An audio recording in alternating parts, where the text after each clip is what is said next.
O que me deu a base para entender que continuar a partir do sexto mês poderia me deixar milionário dali a um tempo? Ou poderia mudar a minha vida? Qual foi a virada de chave? Foi quando eu entendi que toda a bagagem que eu passei de 6 meses de frustração, eu não perdi nada. O investimento que a gente fez, eu não perdi. Eu simplesmente aprendi formas de como não fazer. Perfeito. Eu enxerguei toda perda como aprendizado. Então, eu consegui entender métricas, por exemplo, de Facebook, de tráfego, que não funcionavam. E usando essas métricas que não deram certo, todos esses dados que eu angariei durante todo aquele tempo, e aprendi a fazer as leituras das métricas. A maioria da galera acha que tráfego pago é só colocar dinheiro no Facebook e que do outro lado sai mais dinheiro. Bom, eu vou colocar R$1.000 aqui que do outro lado vai sair 2.000. Não é assim que funciona. Muita gente que começa no tráfego pago perde todo o seu dinheiro. Porque não entende as benditas das métricas. E que nós estamos falando de um algoritmo inteligente. Eu comecei a entender que para poder vender um produto na internet, eu precisava primeiro entender como o algoritmo funcionava. Nunca tente vender no Facebook. Porque se você tenta vender no Facebook, você já coloca uma objeção na frente da pessoa que está do outro lado. Quantas pessoas você conhece que pensa assim, ó, ai caramba, eu precisava comprar uma panela de pressão, deixa eu ver no Facebook se tem. Quantas pessoas? Zero. O Facebook não é uma plataforma de vendas. O Facebook é uma rede social. Então, eu comecei a entender um padrão, né? Comecei a ter esse entendimento de padrão nos criativos de anúncio que davam certo. Criativos de anúncio que davam certo eram aqueles que não queriam vender, mas chamavam a atenção para a curiosidade. Por quê? A pessoa, a dona Maria, tá com seu celular na mão e ela tá rolando o feed. Ela vê um anúncio de um produto. Emagreça comprando um encapsulado de R$197. Ela vai passar batido. Por quê? Porque ela não quer comprar um encapsulado. Ela tá no Facebook pra ver se a Joana, amiga dela, postou uma foto, o que a colega, o que postaram no grupo. Você tá entendendo? As pessoas estão na rede social para socializar, não para comprar. Agora, se a dona Maria tá rolando o Facebook dela e no feed de notícias, ela vê uma imagem de uma fruta estranha, incomum, com dizer assim, pessoas secaram absurdamente depois de consumir essa fruta, ela vai clicar. Se o interesse dela foi emagrecer, por exemplo. Por quê? Porque não existe uma proposta de compra nesse criativo, mas uma chamada de curiosidade. Que fruta que secou rápido essas pessoas? Deixa eu ver que pessoas são essas. E aí então ela sai do Facebook para uma página onde ali vai conter a sua carta de vendas ou seu vídeo de vendas, que é onde faz o papel da venda. Então esses 6 meses de bagagem de frustração que eu tive com testes em Facebook me trouxeram essa primeira noção. Qual? A noção de montar um criativo que chamasse a atenção das pessoas e levassem ela para o ponto B. O ponto B é a página de vendas. É ali que eu tenho que carregar de oferta, fazer oferta, pitch, que eu tenho que carregar de gatilhos mentais para convencimento de compra. Agora, o ponto A, que é o anúncio, eu não tenho que tentar vender. A não ser que a gente esteja falando aqui de remarketing. Né? A pessoa já viu o seu anúncio, já viu o seu produto, já conhece, aí você pode fazer um remarketing. Você pode tentar vender para ela. Pode ganhar ela com escassez, você pode ganhar ela com promoção, com desconto. É oferta de venda. Mas o primeiro impacto do produto, não. O primeiro impacto eu entendi o jogo. É curiosidade para tirar a pessoa do ponto A e levar para o ponto B. O segundo ponto que eu entendi, que começou a mudar o meu jogo ali no tráfego pago, tráfego pago é o que vai deixar qualquer pessoa que começar no digital rica. Porque às vezes você tem R$30 para gastar. Se você for um expert em tráfego pago, você faz os 30 virar 60. E você faz os 60 virar 120, subsequentemente. Então, tráfego pago é o que tem o poder de exponencializar seu resultado. E aí eu entendi o algoritmo, comecei a entender o algoritmo. Primeiro eu entendi o mecanismo do criativo, eu sabia que eu não podia vender, e depois eu comecei a entender o algoritmo, as métricas. Os primeiros 6 meses eu tentava vender para todo mundo. Eu não fazia leitura de público. Eu ia lá, subia uma campanha e não entendia. Eu não conseguia entender ali, pô, vou deixar na mão do Pixel aqui, deixa o Pixel buscar, vamos tentar vender. Então eu gastava 100 e voltava 30, 40, 50 reais. Aí ficava sempre no prejuízo. No máximo, no break-even, empatando o que eu gastava. Mas não conseguia entender, não conseguia tirar o ROI. Por quê? Porque eu, como um iniciante, sem leitura de dados, pensava que eu colocaria 1.000 e voltaria 2.000, como os caras ficam pregando na internet. Eu, na minha ingenuidade, comprei a ideia do tráfego pago no início, como todo mundo compra. Pô, vou por 500 vai voltar 1.000. Mas não é assim que funciona. Você precisa fazer a leitura do algoritmo, você precisa entender como funciona o jogo. Aí, beleza, entendi o primeiro passo, criativo. Não posso vender, chama atenção. Segundo passo, dados. O que são dados? Se você não sabe, por exemplo, qual que é o criativo que mais vende, por que, por exemplo, quando você for subir um tráfego de conversão, você vai utilizar uma métrica de pixel em compra? Por que você vai direto tentar vender? Verdade. Você ainda não tem dado. Fato. Todo mundo que vai subir uma campanha no Facebook hoje, você vai ver grandes players falando, olha, coloca pixel de compra sempre. Porque o algoritmo é inteligente, o pixel vai buscar compradores. Tá, faz sentido o pixel buscar comprador. Mas se você não tem uma métrica de validação, se você não tem um criativo que deu bom, que você sabe que vai funcionar, que vai levar o cliente do ponto A pro ponto B, e, contrapartida, você não tá tentando vender no criativo, mas sim chamar atenção, o que vai adiantar você usar compra agora? Muito pelo contrário. A gente sabe que Facebook, tráfego, é leilão. Né? Todo mundo sabe que tráfego é leilão. Sim. E a métrica de leilão mais cara, o dado de leilão mais caro é o de compra. Por quê? Porque tá todo mundo tentando vender. Tá todo mundo tentando vender. Então você vai pegar uma métrica mais cara. Então, quando eu falo que eu entendi o algoritmo, eu entendi como ele funciona para você testar, validar, escalar e aí sim começar a lucrar. Só a partir do 7º, 8º mês eu já comecei a entender como funcionava a ferramenta. Exatamente. Quando você compra, por exemplo, quando você compra um curso de alguém, você compra isso. Você compra os erros do mentor. Ó, o mentor Sanchão, por exemplo, passou por tudo isso. Os 6 meses de erros fez com que no 7º, 8º, 9º mês ele conseguisse entender como funciona a ferramenta para otimizar os gastos. Então vamos lá. Compra de dados. O que é compra de dados? Eu entendi que se eu quero vender alguma coisa na internet, eu preciso ter um anúncio validado. Para eu ter um anúncio validado, eu não necessariamente preciso entrar no leilão mais caro. Então eu comecei a testar, por exemplo, com o pixel de Initiate Checkout. O que é o Initiate Checkout? O Initiate Checkout é quando a pessoa tenta fazer uma compra. Ela vai até o seu checkout, coloca os dados ali, desiste e vai embora. É uma métrica, é uma opção de tráfego mais barata no leilão do Facebook. Então o que eu fiz? Eu entendi que eu precisava testar o meu criativo antes. Mas como eu não quero vender, eu só quero testar, eu vou colocar aqui o pixel de Initiate Checkout e vou testar isso por 7 dias. Por que 7 dias? Se tem player que fala que dá pra testar em um dia. Esse cara tem lá R$1.000 pra testar em 2 dias, 3 dias. Aí ele consegue o quê? Muitos dados, muitas impressões. Dá pra entender mais ou menos qual criativo performou melhor. Sim. No meu caso, eu tava com pouca verba, eu tinha pouco dinheiro. Então eu colocava 7 dias porque o orçamento mínimo do Facebook é $1, R$6 por dia. E eu precisava de uma coisa que a maioria não observa, que eu chamo de sazonalidade comportamental. Acho que essa palavra nem existe, eu que inventei. Sazonalidade comportamental é o seguinte, é como o Sanchão se comporta diferente da Carol no Facebook. Por exemplo, a Carol trabalha na QIFI de segunda a sexta-feira. E o trabalho da Carol é sobrecarregado. Ela tá sempre cheia de coisa pra fazer, a agenda lotada. Então, o comportamento dela é sazonal dentro da rede social. Ela tem passividade de interação, ou até mesmo de compra, no sábado e no domingo. É o dia que ela tá livre pra mexer nas redes sociais e que ela pode tomar uma ação de compra. Então, vamos lá. A Carol é meu público-alvo no tráfego pago. Se eu subo uma campanha na segunda e paro na quarta, perdi a Carol. Tá vendo? Explicou claramente. Então, o comportamento sazonal do indivíduo é diferente, é individual. Então, por que 7 dias de teste no criativo? Porque durante os 7 dias eu pego todas as fatias necessárias para entender quem é meu público-alvo e para de fato ter uma métrica consistente. Para falar, olha, o criativo A ou o criativo 01 foi o que performou melhor. Deu venda, ou um custo por finalização de compra menor, um CTR de link maior. Então eu fiz esse teste por 7 dias. Legal. Entendi ali dentro do tráfego o meu criativo vencedor. Agora eu precisava entender quem era o meu público comprador. Para quem que eu tenho que vender esse produto? Então, uma vez que eu tenho um criativo validado, agora a próxima fase, buscar um público qualificado para comprar. Então eu testava, por exemplo, uma campanha, 5 conjuntos de anúncios, 5 criativos diferentes, tudo em nível de conjunto, orçamento, né? ABO. Nível de conjunto para que cada conjunto tenha um gasto igualitário, gaste por igual, para eu ter a métrica igual. E dali tirar o melhor criativo. Então passava esse criativo que melhor performou para um teste público. E ali dentro do Facebook eu ia começar a buscar públicos diferentes. Público aberto, público segmentado, público por idade, gênero. Começava a diferenciar vários públicos ali para ver o que ia vender. Esse tipo de sacada, de teste, você tirou desses cursos ou de observação ou alguma mentoria? Uma coisa que vai fazer você mudar o seu jogo no digital. Autodidatismo. Muitos cursos não vão falar para você o que faz ou o que fez, não porque o mentor não quer contar, mas porque às vezes o mentor não faz mais, ou porque o mentor ainda não sabe. Facebook Ads é uma ferramenta muito boa para quem quer começar no digital, muito fácil de você lidar quando você pega o fio da meada e muito fácil de multiplicar o seu dinheiro quando você sabe o que você está fazendo. Só que ela é uma ferramenta sazonal. Ela muda o tempo todo.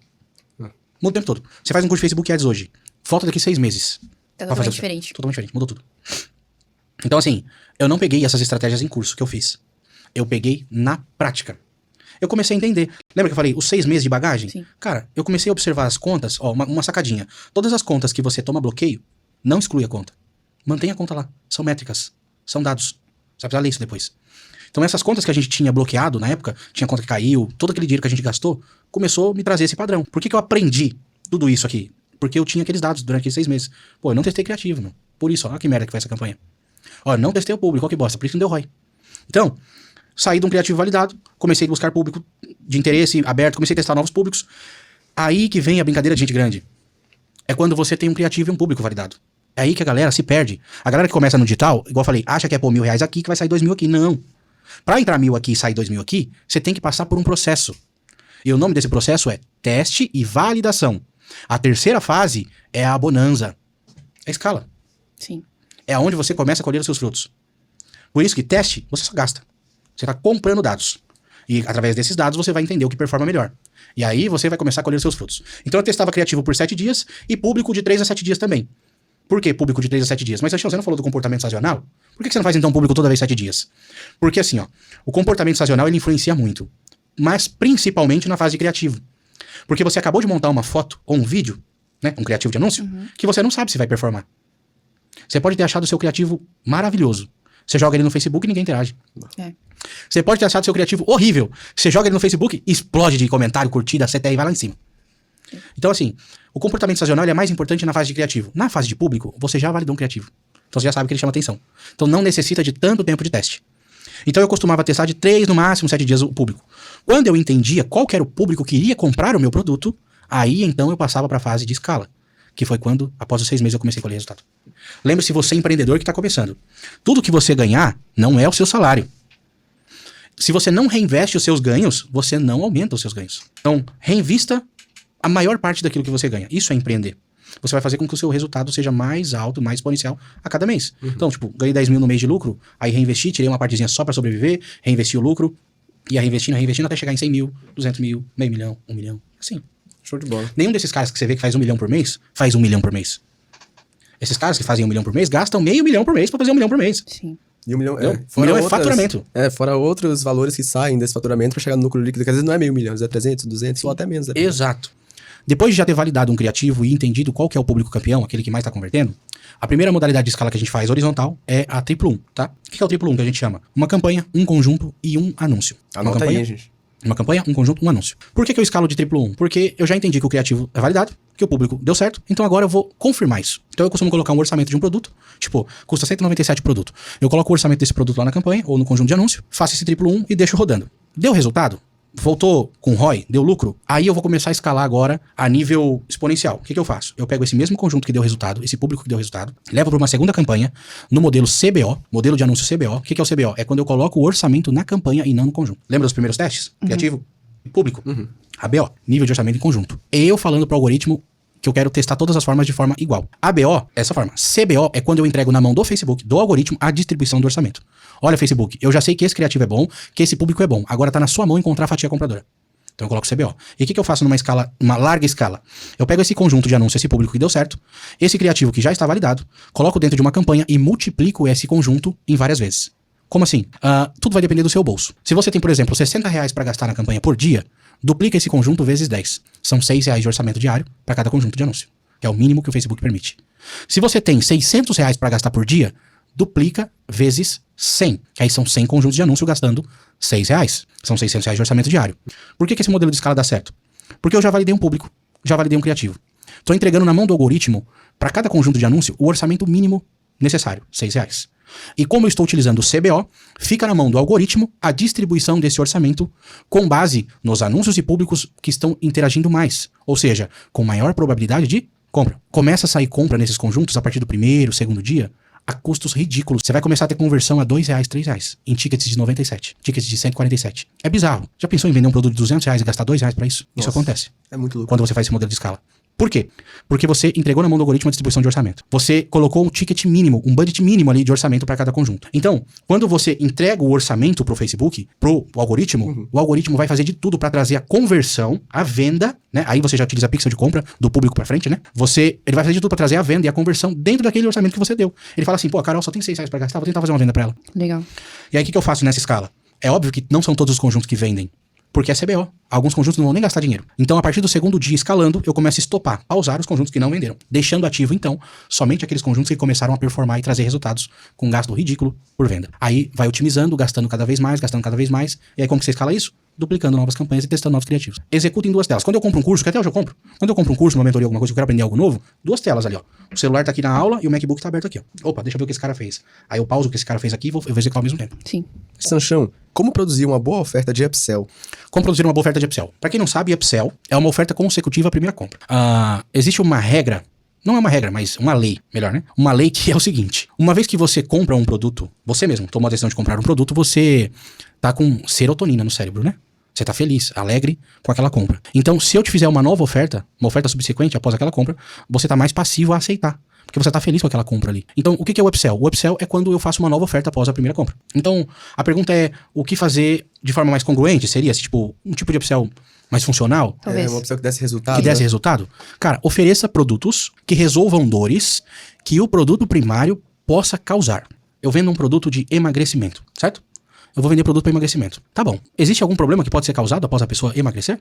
Existe. Por exemplo, ela emagreceu bastante, Flacidez. ficou flácida. Então, o produto que resolva a flacidez é um produto que pode resolver uma dor que o produto principal gerou. Ou estria, celulite, barriga trincada. Só, beleza, emagreci, mas agora quer ficar barriga tanquinho. Pode ser uma planilha de treino. Então, assim, upsell precisam ser produtos complementares aos primeiros. Não adianta você, eu vendo um produto aqui de emagrecimento, vou colocar um produto de day trade. De upsell. Não tem nada a ver uma coisa com a outra. Mas não faz sentido você mudar o padrão de oferta, o script daquela sequência de funil. Então, se você quer um produto que venda no upsell, o upsell, o produto não tem que gerar uma dor. Nem todo produto precisa ser o produto perfeito. Isso é um problema, viu, gente?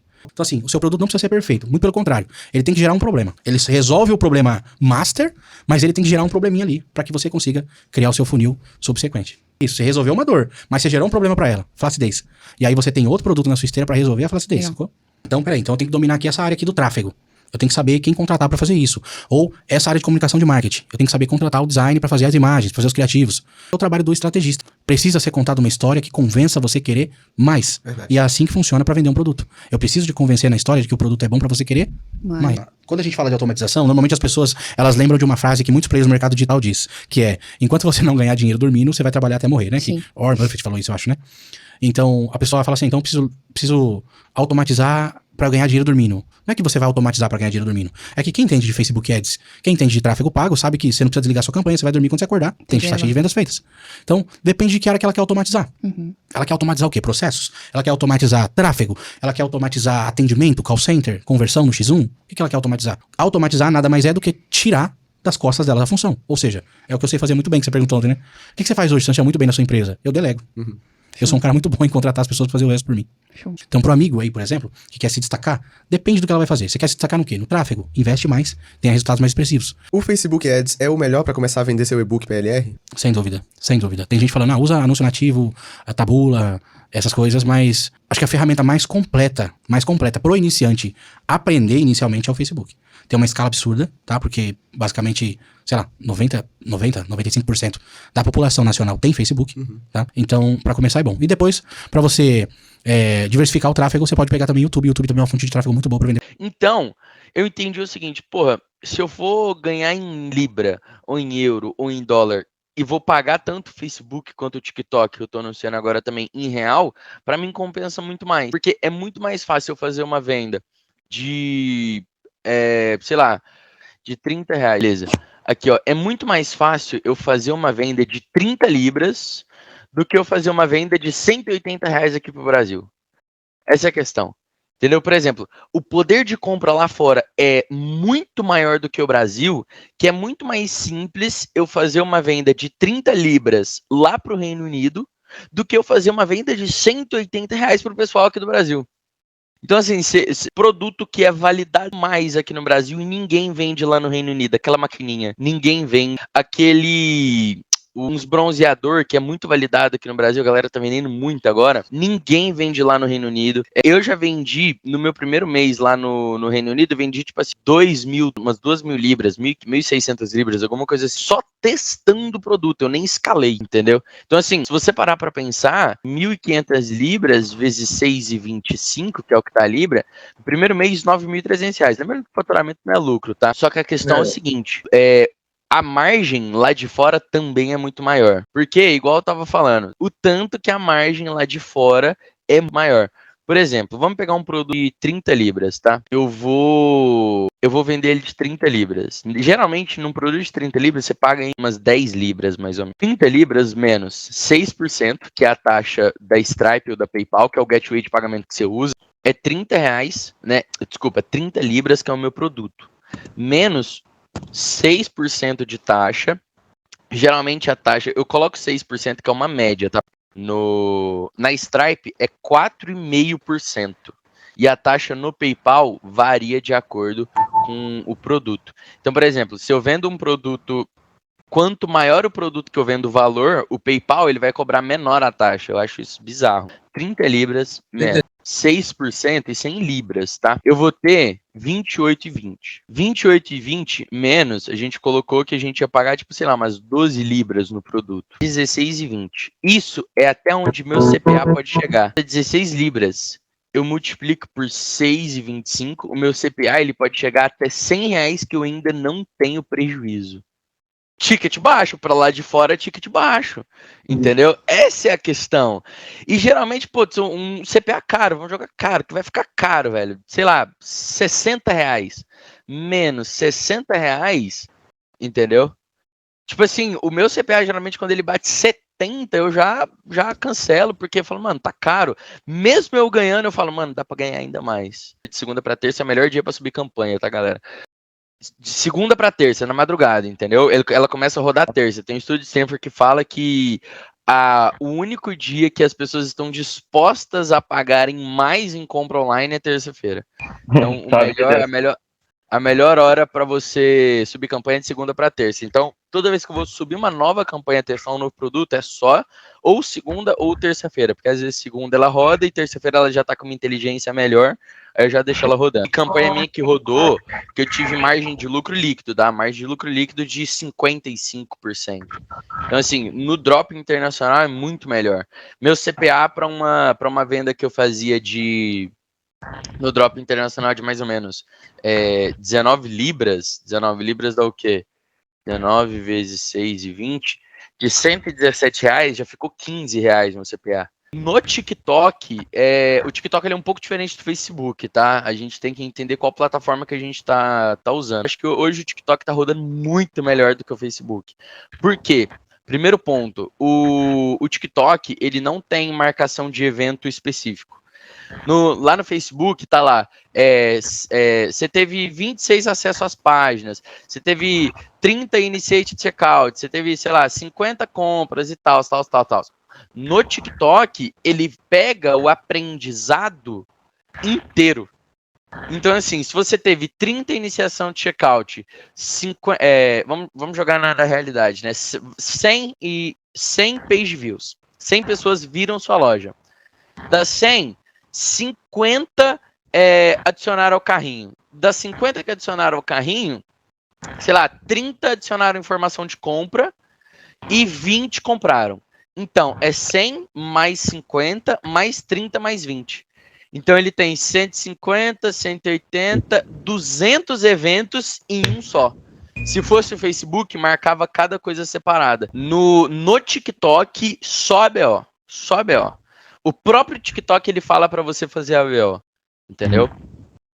Eu fiz uma campanha de teste, agora eu tô começando uma pré-escala, só que eu não vou passar muito disso, porque o Facebook, esse produto que ele tá dando a caída, que é aquela caneta que eu mostrei pra vocês, ele tá dando uma caída lá de fora. No TikTok, o CTR automaticamente ele vai ficar um pouco mais baixo, então acima de 1.4, 1.5 aqui ele já é bom, tá? Porque no Facebook a gente tem aquela métrica de CTR acima de 3, que é bom. Aqui no TikTok, a galera passa muito rápido. Ó. Hoje eu tive 3 vendas desse produto, só que ele não marcou aqui, ó. Quanto que gastou só hoje? Vamos ver. Aqui, até agora gastou R$117. Tá no começo do dia, pô. Agora é 9h40. R$117. Dividido para 3, que foram 3 vendas que eu tive, meu custo por aquisição tá 39. Tá relativamente alto, mas ainda tem muito mais para rodar no dia. E eu ainda tô no lucro com esse CPA, tá? Esse produto eu validei ele no Brasil, tô rodando no exterior, só que ele não é tão bom assim para rodar lá fora. É bom, mas não é tão bom quanto no Brasil. É aquela caneta. Mas a galera compra.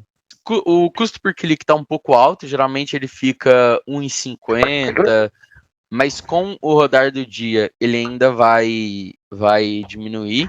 Lembrando que se você for anunciar no TikTok, geralmente depois de uns 2, 3 dias o conjunto ele começa a dar uma caída, tá? Aí o que eu faço? Eu vou lá, paro o conjunto e duplico ele, porque ele volta para mostrar para uma outra amostra de pessoas. Aí ele já volta com a inteligência legal. Então, quantos criativos você está colocando por conjunto? Eu faço 3. Só que a questão é a seguinte, o TikTok ele vai escolher um. Só aqueles vídeos em 1920 por 1080. Acho que é. Acho que é assim. Ao contrário, é na horizontal, né? Tem que ser vídeo na vertical. Aqui, ó. Ontem, nesse conjunto aqui, ó, eu tive 5 vendas. Só que teve um outro conjunto que eu apaguei, que eu tive 3 vendas nele. Aí, o que que eu fiz? Eu peguei o melhor conjunto entre os dois, que no caso foi esse daqui, né? Cópia do um aqui, ó. Que eu tive 5 vendas nele e eu tive 3 no outro. Eu parei de rodar o que teve 3 vendas e dupliquei o que teve 5. Para deixar só os melhores. Então eu vou tirando os piores e eu vou deixando só os melhores. É assim que eu vou mantendo a minha receita. Aqui, ó. Ontem meu CPA, nesse aqui, ficou 37. Aqui, ó. O meu ticket do produto, desse produto aqui que eu tô vendendo, é de 87,57. Menos 6% tem 82, menos eu pago no produto 24,40. R$ 57. Menos o meu CPA que ficou em 37 ontem, menos 37. Então, para cada venda que eu tive R$ 20 de lucro. Se eu dividir isso por 87, que é o produto final, minha margem ontem ficou em 24%. É assim que eu consigo ver minha margem. Então, a cada, por exemplo, R$ 100 de venda que eu faço, 24 fica líquido no meu bolso, que é 24% de margem. Essa é a margem média que a galera fala que tem no drop nacional aqui pro Brasil. Impossível, tá? Na minha opinião, é difícil ter 25% de margem aqui no Brasil. Porque o pico das 4 até as 7 da manhã, depois tem das 10 até as meio-dia e depois 7 horas da noite. Porque lá é 3 horas a mais. Então, enquanto aqui é 10 horas, lá é 1 da tarde já. Vamos fazer a análise aqui do que eu faço. Entre essas duas, o CPM desse aqui tá bem menor. Geralmente, quando você duplica, ele vem com a inteligência maior que eu tinha falado, lembra? Então, o CPM desse aqui tá ficando um pouco mais caro, que ó, R$ 31. Que ontem, esse conjunto aqui, ele era o meu melhor. Hoje já é o meu pior, porque o CPM dele tá caro. Geralmente o CPM aqui, provavelmente no final do dia, ele vai baixar para uns R$ 20. Só que em comparação, o custo por clique desse aqui tá mais caro. Então, o público que esse tá mostrando aqui tá melhor, porque é um público que tá clicando mais. Por conta de meu CTR. Você falou dos criativos, né? Eu uso 3 criativos aqui, ó. Só que o TikTok, ele vai mostrar, ele vai escolher ele vai escolher o melhor. Depois ele faz tipo acaba fazendo um CBO dentro do ABO. É isso que eu falo, meu querido. Ele faz um CBO dentro do ABO, com o conjunto e os criativos, entendeu? Por isso que o próprio TikTok lá no relatório deles, lá nas políticas, eles falam que a sua campanha vai performar melhor se você colocar ABO. Porque ele vai escolher então não vai fazer diferença. Porque o TikTok, ele é muito rápido, sacou?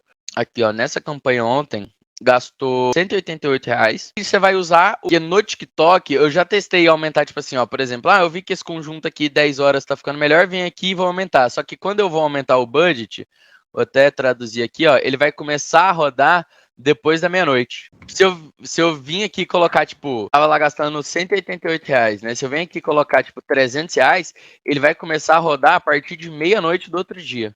Então não vai adiantar nada. Aí você tava saindo fora do jogo que você já tava dentro. Então não adianta nada. Aí o que eu prefiro fazer? Tenho lá, tipo, 5 conjuntos rodando, eu escolho, tipo, 1, 2 melhores, duplico eles 3 vezes para continuar os mesmos 5 conjuntos e os que eu não selecionei, que estavam no conjunto passado, eu vou lá e apago, entendeu? Para manter 5 conjuntos, gastando o mesmo budget por dia, só que sempre com os melhores conjuntos. Eu gosto de analisar. Primeiro fator, quanto que eu tô gastando, para eu ter uma ideia. Segundo fator, o meu custo por clique. Lembra que eu falei que ontem o custo... Aqui, ó. Ontem não, né? Isso aqui já é ontem. Hoje, meu custo por clique, ele amanheceu com 2,20. Lembra que eu falei que ele vai chegar em 1,80 por aí? Ontem ficou, ó, em 1,80. Tá vendo? Meu CPM, hoje, ele amanheceu... Isso é normal, tá? Porque tá no começo do dia. É normal. Ele amanheceu com R$ 31, mas eu falei que ele ia baixar. Ontem ele amanheceu também com R$ 31. Só que ele terminou com 26. Ontem terminou com 26. Aí eu fui lá e dupliquei para essa campanha. Tá vendo que aqui gastou 0 e aqui tem 26? Eu dupliquei esse conjunto. Hoje, já cedo, A minha nova campanha, ele veio com um CPM muito mais otimizado, já tá um CPM em R$ 25. Por quê? Porque ele vai mostrar para uma outra parcela do TikTok, para outras pessoas, só que muito mais otimizado. Essa é a questão de você pegar o melhor conjunto otimizado e ir duplicando ele e ir tirando os ruins, porque você fica só com conjuntos otimizados. Essa é a questão. É por isso que hoje, provavelmente, ele vai terminar aqui com uns 23 e tal. Mas aí não é a única métrica, o CPM, obviamente, não é a única métrica que a gente vai analisar. Aí é pagamento completo e etc. Porque no TikTok, a estrutura de teste ela é diferente, tá?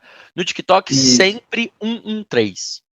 Porque o próprio TikTok, ele vai te dar as métricas muito mais rápido. O que eu faço? Eu coloco 113 orçamento no conjunto, que aqui não é conjunto, eles chamam de, para diferenciar, né, grupo de anúncios. Mas eu tô gastando, sei lá, tipo, se você tiver um orçamento de, por exemplo, R$ 150 para testar um produto, coloca R$ 50, só que não coloca 50, coloca tipo R$ 50,42. Eu tenho essas pilhas aqui, ó, para mim otimiza melhor, não sei por quê. Mas é coisa, vai que é coisa da minha. Eu coloco eu faço 113 para teste de produto no TikTok. É muito fácil, é muito fácil. Você vem aqui criar eu faço o seguinte, uma campanha aqui no TikTok, tá? Lembrando. Um grupo de anúncios, selecionar aqui, com 3 criativos. Tem que ser 3 diferentes. Só que você vai usar a mesma copy, só que só vai mudar o vídeo. Eu selecionei esse grupo de anúncio aqui, e os anúncios dele, você pode ver que ó, gastou R$1,49 com esse daqui, ele já viu que não deu certo. Gastou até muito aqui, ó, R$50 com esse daqui. Aí ele falou, será que é esse? Vamos ver. Aí aqui começou a sair venda, ó, resultado. Aí ele começou a jogar grana só para esse aqui, ó. Aí gastou. Ele viu que esse criativo aqui não estava convertendo. Esse criativo aqui não estava convertendo. E esse aqui teve venda. Ele começou a tacar dinheiro para cá, ó, R$136. Aí custo por clique já baixou, R$1,70.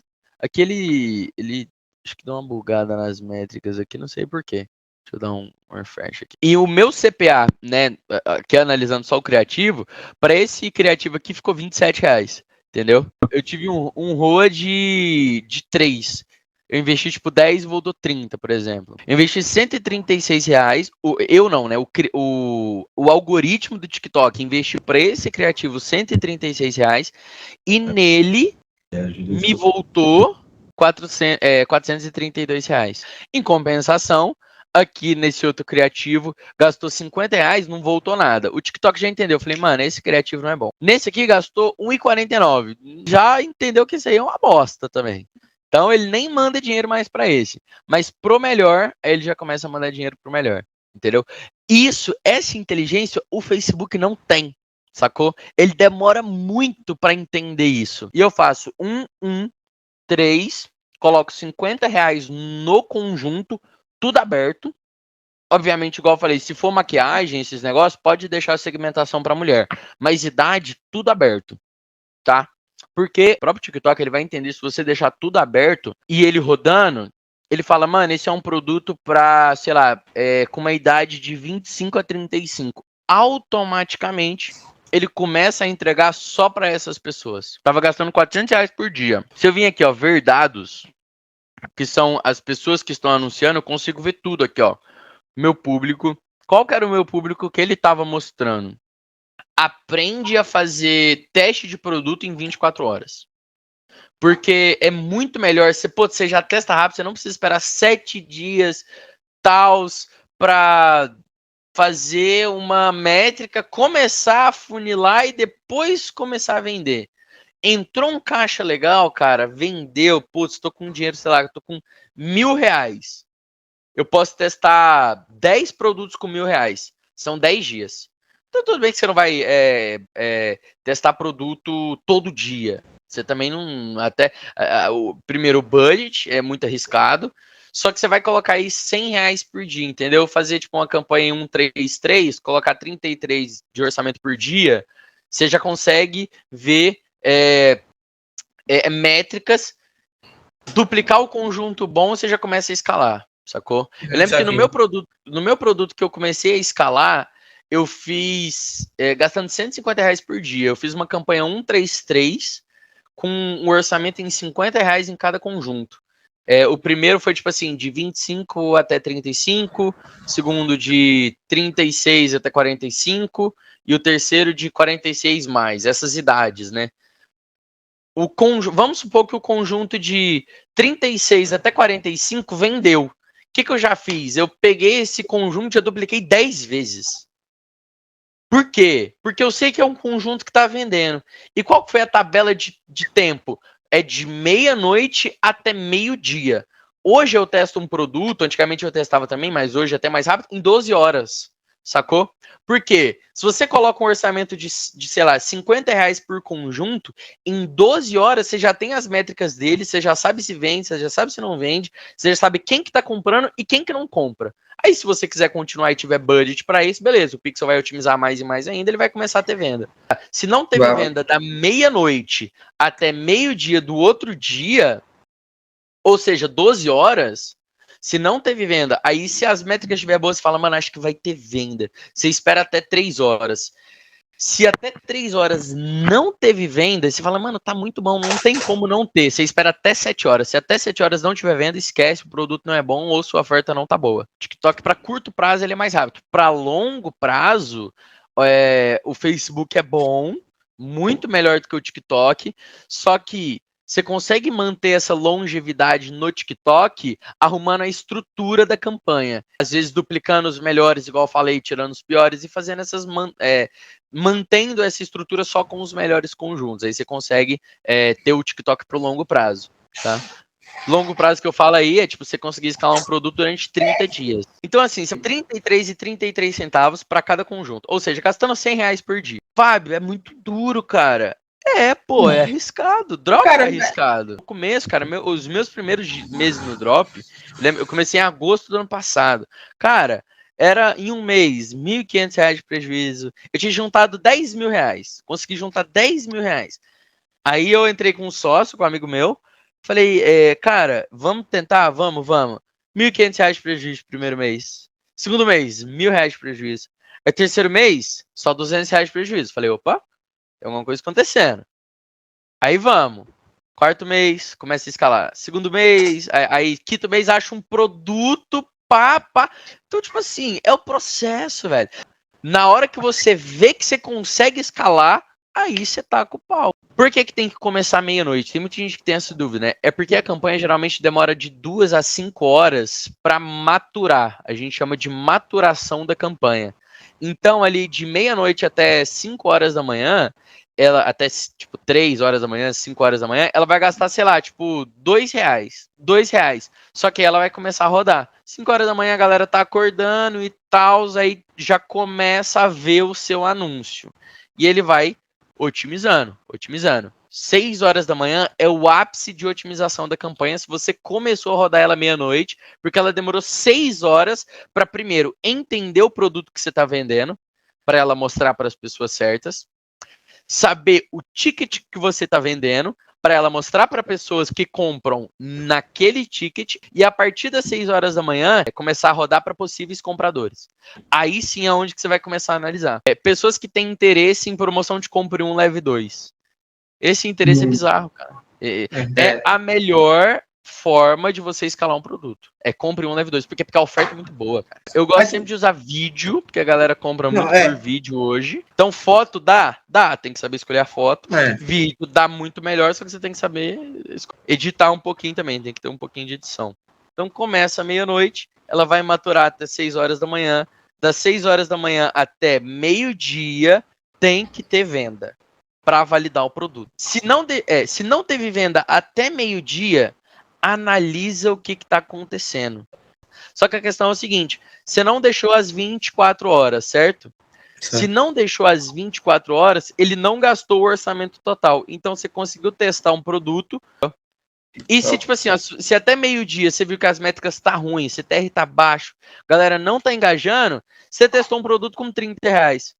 Porque testar produto não é testar produto só para produto vencedor, só para produto que vende. Você testa um produto para saber se ele não vende também. E com R$ 30 você consegue saber se ele não vende. Aí, por exemplo, Fábio, teve venda no conjunto 1. Era tudo aberto. pega esse conjunto, que dos 3, o que teve venda é o que tá com maior inteligência. Aí você tem 2 tipos, na verdade tem 3 tipos, mas você tem 2 tipos básicos de escala, que é horizontal e vertical. Horizontal é você duplicar em mais conjuntos. Ela é uma escala mais agressiva, mais arriscada, só que você ganha mais, se der certo.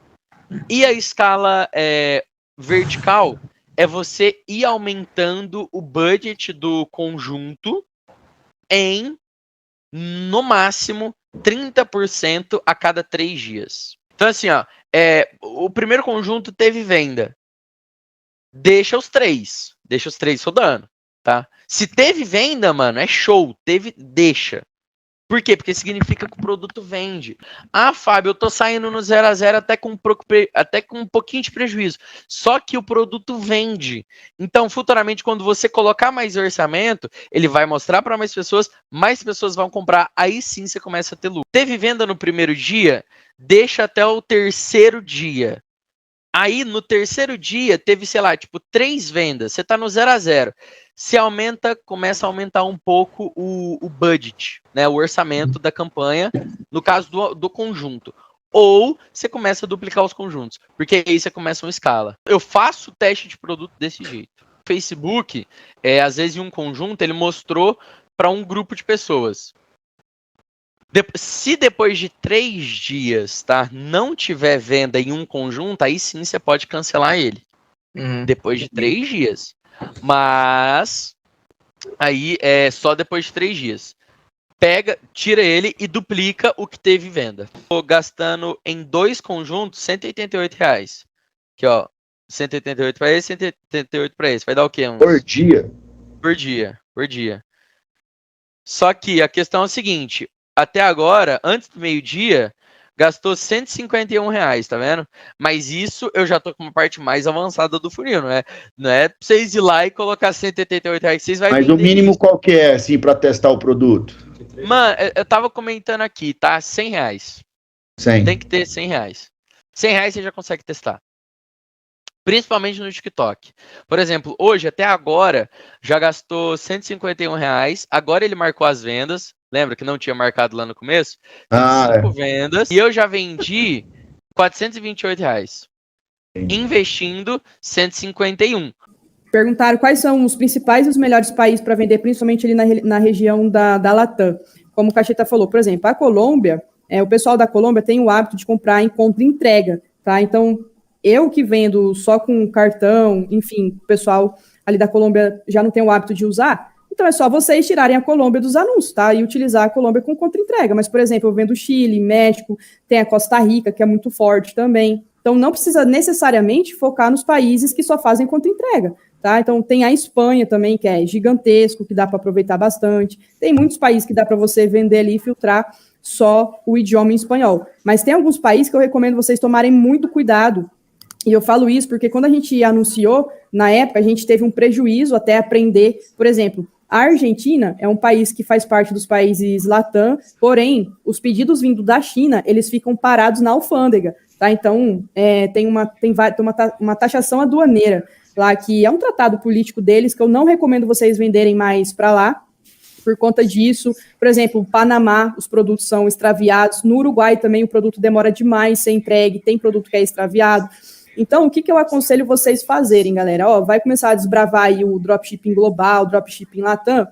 O que eu recomendo? Pesquisa muito sobre os dados demográficos de cada país, um pouco da cultura de cada país, os hábitos, isso daí é muito importante. Como que funcionam os envios para cada país, para vocês não ter prejuízo, tá? E também não correr o risco de ter os pedidos extraviados, enfim. É sempre bom pesquisar. Taxa média de entrega, quantas pessoas, né, os dados demográficos da população, quantas pessoas tem em cada país.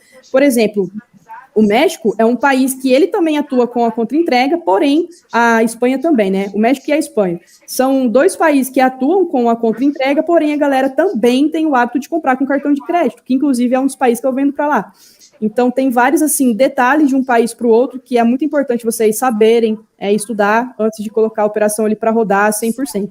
Mas, como eu falei, tem muito país. Geis, deixa eu responder uma coisa ali que a galera tá falando ali. O que a Jayce está falando aqui é para vender no mercado Latam. E perguntaram ali, que falaram assim, como que, tipo, na Colômbia vai vender em dólar, na Argentina não, na Colômbia, no México e tal. Tem uma coisa que é diferente, gente. Quando você está rodando para um país, por exemplo, encontra entrega na Colômbia, aí você pode mudar a moeda e colocar peso colombiano. Mas no caso, por exemplo, que a Jayce está falando que o mercado Latam, você vende, tipo, você está vendendo para a Europa, você vende em euro, você vende para o resto, você vende em dólar, coloca algum aplicativo que muda a moeda, mas você só coloca a moeda do país quando você está fazendo uma loja específica para aquele país, no caso, contra-entrega. Tem alguns aplicativos da Shopify que faz essa conversão de acordo com o IP da pessoa, tá? Então, por exemplo, a loja ela vai rodar em vários países, mas tem um aplicativo que, inclusive, vou até revelar aqui, chama Books, que é um aplicativo que ele converte a moeda de acordo com o IP da pessoa. Então, a pessoa ela entra lá, por exemplo, lá no México, ela vai ver o preço do produto em peso mexicano. Se ela entra, por exemplo, na Espanha, ela vai ver o preço do produto em euro. Então, tem várias formas de vocês expandirem a operação global. Ou vocês podem utilizar, por exemplo, os países que têm o hábito da contra-entrega, ou vocês podem utilizar uma loja em inglês, por exemplo, vendendo para os Estados Unidos, ou na metodologia que eu faço, que é a loja em espanhol, que roda em vários países. Ou também, por exemplo, vocês podem subir uma operação específica para um país. Tá? Por exemplo, vou vender só para o México, vou vender só para a Espanha.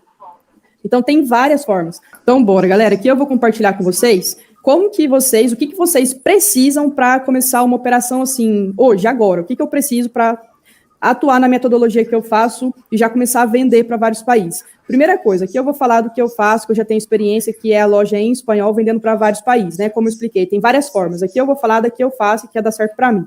Então, primeira coisa, vocês vão subir uma loja na Shopify, vocês vão colocar o idioma dela em espanhol.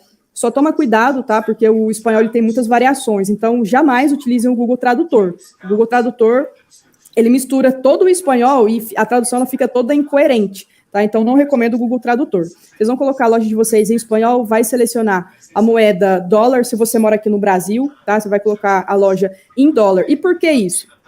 Por mais que o aplicativo ele faça essa conversão da moeda, quando você muda a moeda padrão da sua loja para dólar, a Shopify, ela te habilita a usar o Stripe, tá? E é justamente o gateway que a gente vai utilizar para vender em vários países, que eu já vou falar logo dele.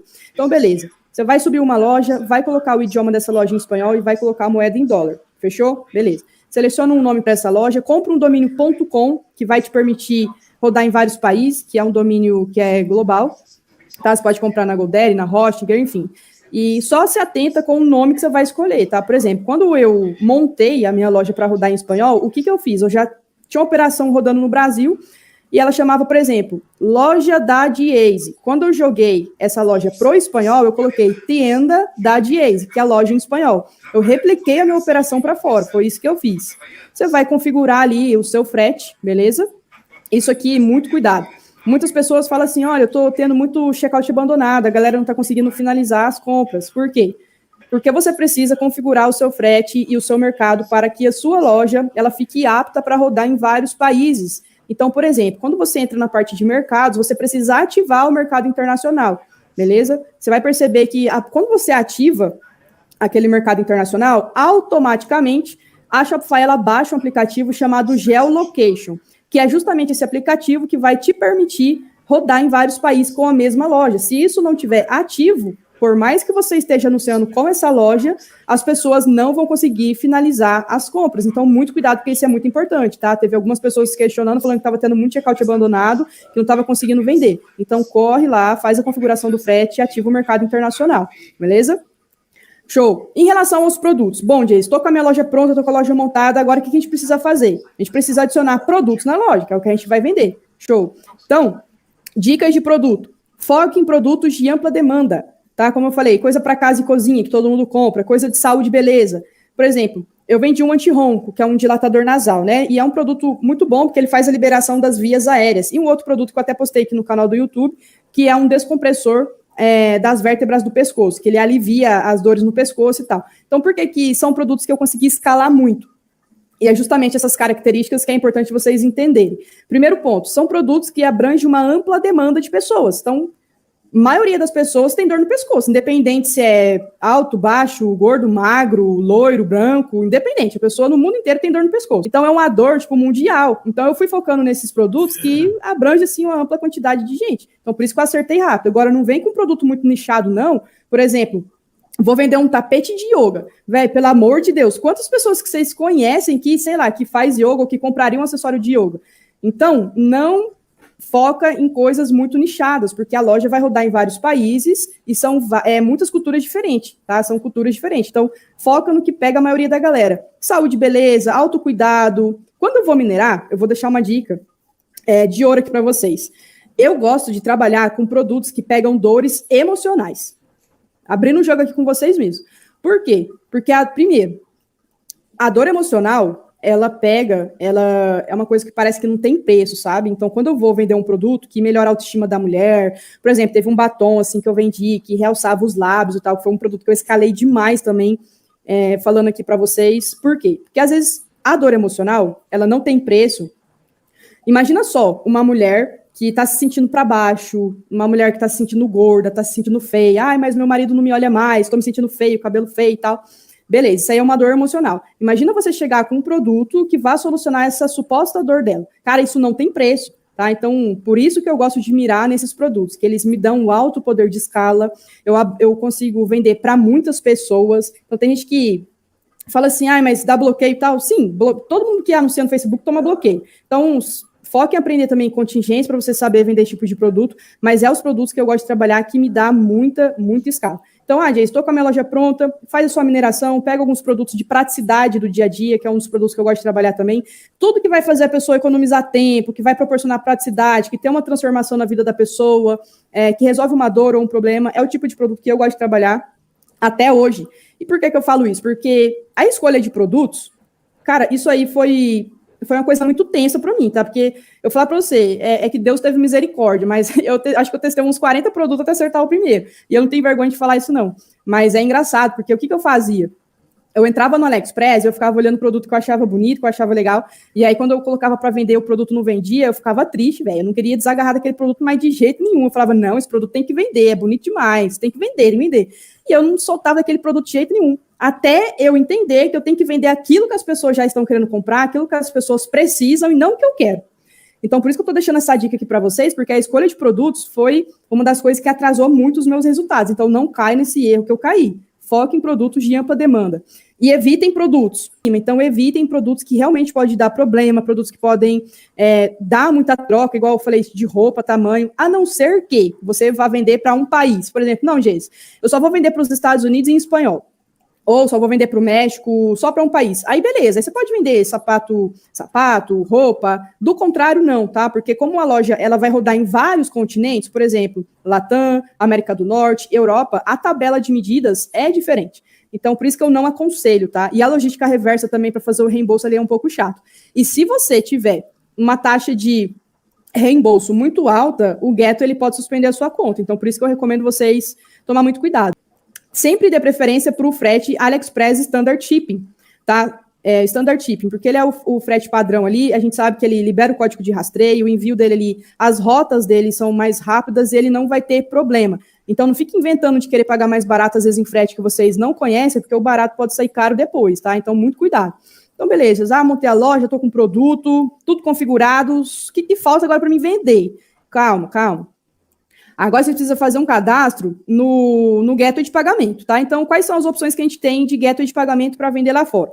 Tirando a contra-entrega, né, que você não precisa cadastrar ali o gateway, que a pessoa só paga depois que recebe o produto. Então, aqui, com essa loja, o que vocês precisam? Quais as opções que vocês têm? PayPal, Stripe, Shopify Payments. Tem uma quarta opção também, que é o D-Local. Só que o D-Local, ele é específico para os países Latam. Ele pega a Ásia também, África, Ásia, alguns outros países ali, mas, por exemplo, eu não consigo com o D-Local vender para os Estados Unidos. E como hoje eu vendo para os Estados Unidos e vendo para a Europa também, então por isso que eu não uso o D-Local, tá? Então, caso vocês queiram focar 100% na Latam, falar, não, gente, eu quero vender na Latam, México, Chile, Peru, enfim.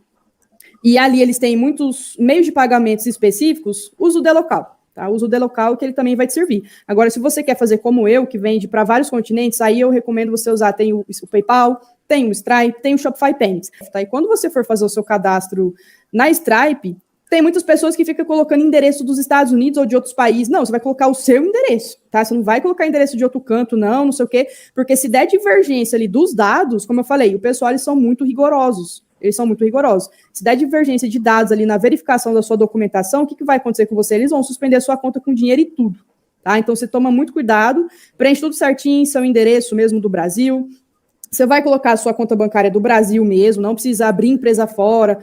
Começou a faturar, começou a ganhar bem, aí beleza, você abre uma empresa fora, mas beleza, então você vai fazer o cadastro aqui nesses gateways que eu falei para vocês. E teve algumas pessoas que me perguntaram, por exemplo, a respeito de lojas, exemplos de lojas que vendem em espanhol. Cara, aqui, se eu mostrar para vocês as lojas, é muito assim, você vai ver que é muito simples, é muito minimalista, mas um conselho que eu dou mesmo, vocês querem olhar exemplo de loja, eu não vou nem abrir a loja aqui não. O que eu vou aconselhar vocês fazerem? Entra na biblioteca de anúncios e filtra lá o país, México, filtra lá Colômbia, Chile, Peru, e faz uma pesquisa em espanhol, dita uma palavra-chave em espanhol, por exemplo, envio grátis, que é tipo frete grátis em espanhol.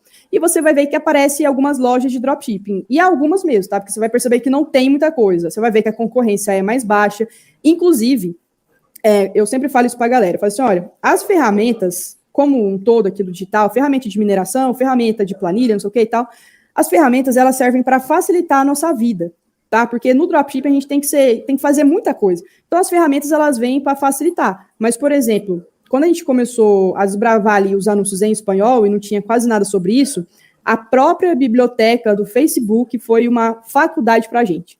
E eu falo isso, sabe por quê? Porque quando a gente começou a fazer a estruturação da loja, a gente falava assim, cara, como que será que deve ser a loja para lá, né? Tipo, o estilo da loja, que nem aqui no Brasil. Aqui no Brasil, a gente sabe que a maioria da galera usa o Warehouse, o Drop Meta. E lá fora, como será que é? Como que é as lojas? Como que é o layout? Como que é a comunicação visual?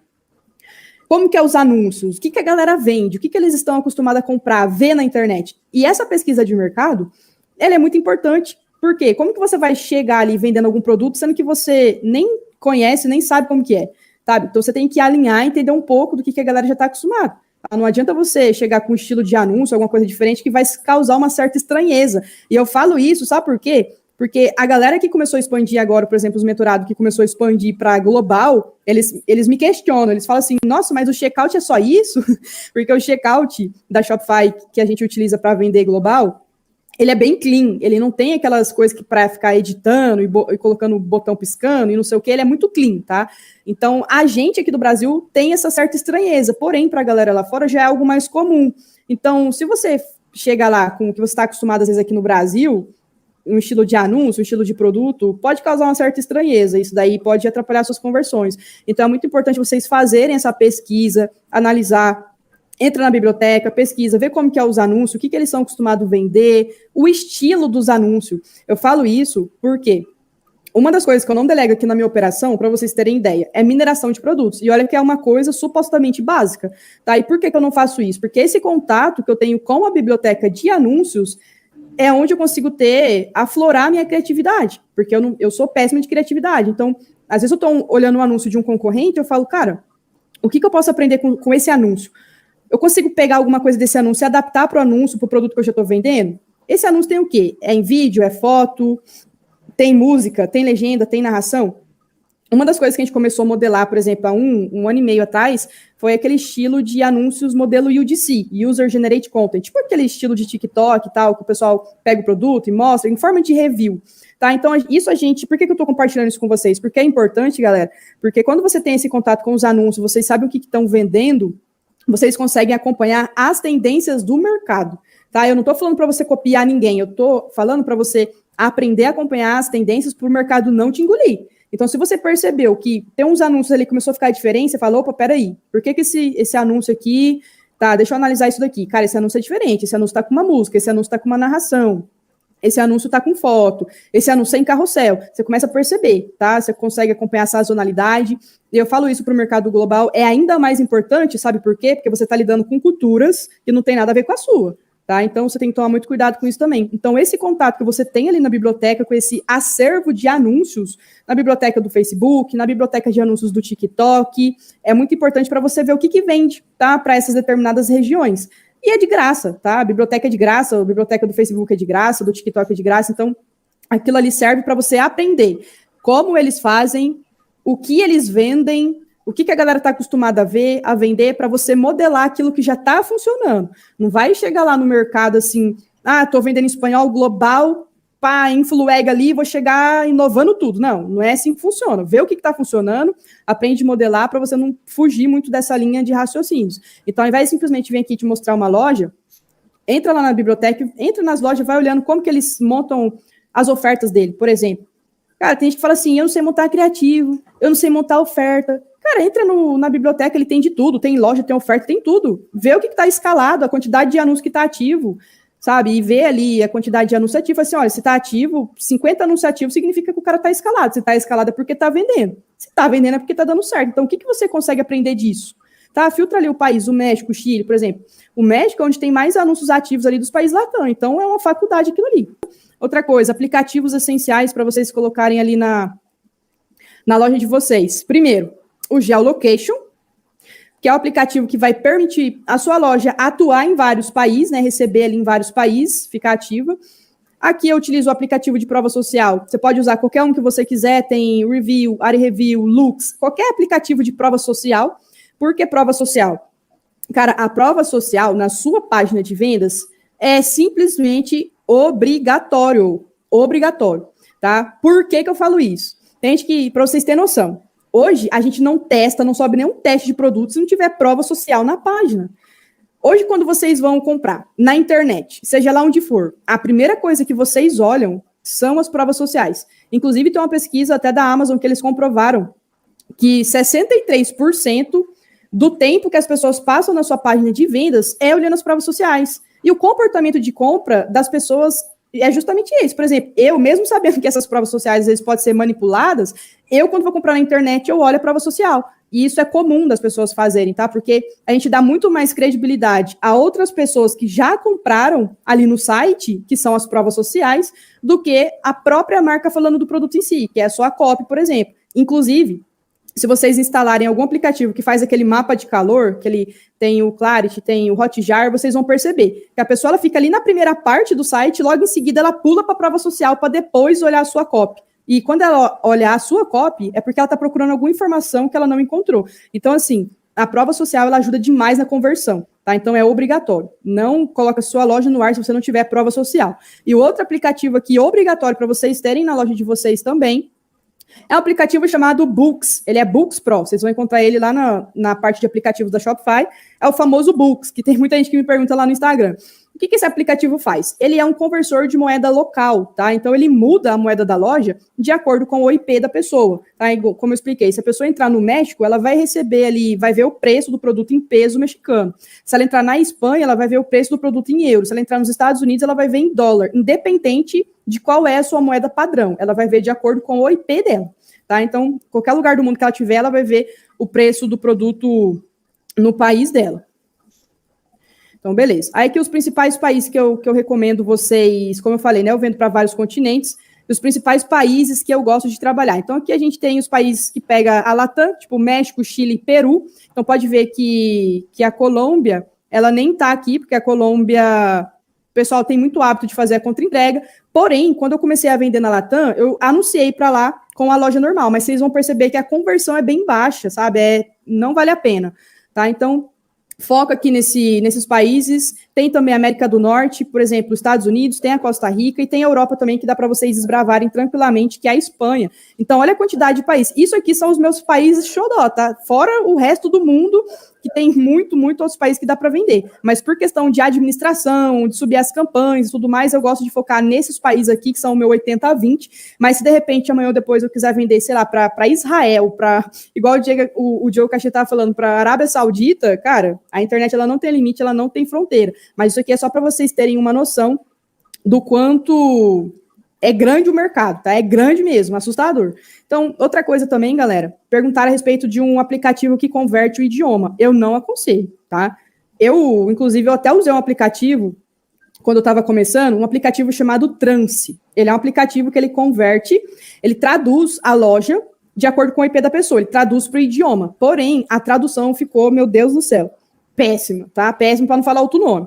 Mas ficou assim, bem ruim mesmo. Então, misturava, assim, uma tradução com outra, e isso atrapalha a conversão, né? A pessoa vê que está escrito errado, imagina o produto que vai chegar na casa dela. Se a cópia ali, o texto está escrito errado, Deus me livre do produto.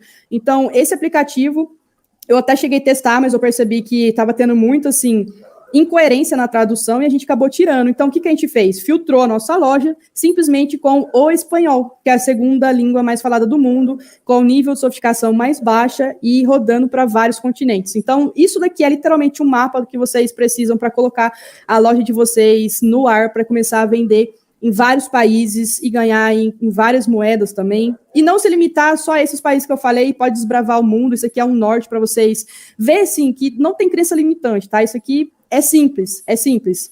Acho que a maior dificuldade a respeito das vendas globais é o caminho das pedras, tá? Às vezes você não sabe qual gateway usar, você não sabe qual idioma, qual país, se pode vender ou não. Então, isso daqui vocês já podem lançar a loja de vocês para começarem a testar. E a última dica aqui para fechar aqui, uma dica de ouro, inclusive, para você que mora no Brasil e vai lançar a sua loja, quando vocês forem subir as suas campanhas, pode deixar a conta de anúncio em real, tá? Inclusive, eu até comparei a conta de anúncio em real e uma conta de anúncio em dólar e a outra em euro. Eu percebi que a conta de anúncio que eu estava anunciando em dólar e em euro, ela deu uma encarecida nas minhas métricas. Não sei se foi alguma coisa ali do dia, mas eu percebi que ela deu essa encarecida por conta da moeda. Então, pode manter a sua conta de anúncio em real mesmo, tá? Inclusive, você vai pagar com o seu cartão de crédito. Se você colocar a conta de anúncio, por exemplo, em dólar, você vai pagar o IOF. Então, tem isso aí também. A não ser que você tenha uma conta, tipo, na Wise, né, um banco global digital aí, que você já tem euro lá, ou dólar, e aí você não paga esse IOF. Mas se você está usando o seu cartão de crédito aqui do Brasil e tal, e vai subir as campanhas, deixa ali a conta de anúncio em real mesmo. E quando vocês forem anunciar para esses países, basta você filtrar, selecionar o país que você deseja anunciar, tá? Por exemplo, México, Chile, Estados Unidos e Costa Rica, a Espanha. Uma única observação em relação aos Estados Unidos aqui, tá? Por exemplo, os Estados Unidos, ele tem o idioma inglês como idioma principal. Então, como a nossa loja está em espanhol, o que vocês vão fazer aqui? Vocês vão segmentar o idioma, tá? Só isso. Do contrário, do resto, só colocar normal, porque o México e o Chile já falam espanhol, não precisa filtrar o idioma, só os Estados Unidos. Inclusive, vocês vão ver que lá nos Estados Unidos tem mais de 29 milhões de pessoas que falam espanhol. Então, olha só o potencial disso daqui, galera. Dos testes de produtos. O que eu tenho feito hoje, o que está dando certo aqui para mim? Então tá, beleza, eu tô com a loja pronta, eu tô com os produtos cadastrados. Vamos subir um teste, tá? No Facebook, tá? Que é o que eu utilizo aqui. O que vocês vão fazer, galera? Vocês vão selecionar os países que vocês têm interesse, por exemplo, México, Costa Rica, Estados Unidos, Espanha, e vocês vão colocar um país por conjunto. Então, vocês vão subir uma campanha. Dessa campanha, vocês vão colocar ela em ABO, tá? Vocês vão colocar ela em ABO, ou seja, orçamento a nível de conjunto. Geralmente, eu coloco de 30 a 50 reais por conjunto. E não aconselho menos e também nem mais, tá? Eu vou explicar por quê. Por exemplo, menos que 30 reais por conjunto, isso aqui é a gente subir a nossa primeira campanha de teste. Se você colocar menos do que isso aqui no conjunto, o que vai acontecer? Vocês não vão coletar dados suficientes para bater o martelo se o produto é bom ou não, tá? Então, coloca ali de 30 a 50 reais, também não aconselho colocar muito acima disso, porque você vai gastar dinheiro desnecessário. Primeira coisa que é importante vocês entenderem em relação ao Facebook é o objetivo de cada campanha. Então, essa primeira campanha aqui, ela só tem o objetivo de teste, tá? A minha campanha de otimização escala, elas vêm depois. Então, essa campanha aqui, ela só tem um objetivo de teste. Então, show. Coloquei aqui uma campanha em ABO de 30 a 50 reais por conjunto. Aí, aqui, eu vou colocar um país por conjunto. Deixa eu só duplicar isso daqui. Eu vou colocar um país por conjunto. Deixa eu só colocar essa parte aqui que não estava programado, mas de brinde eu já vou liberar isso aqui para vocês. Aqui, ó, o que você vai fazer? Você vai subir uma campanha direto para compra, sempre objetivo de compra. Não trabalho com funil de Pix, aquele negócio de adição, carrinho, isso aqui não. Eu jogo direto para compra. Coloca ali em ABO, ou seja, o orçamento a nível de conjunto. E nos conjuntos, vocês vão colocar de 30 a 50 reais. Isso aqui para os países Latam ou Europa, tá? Latam ou Europa.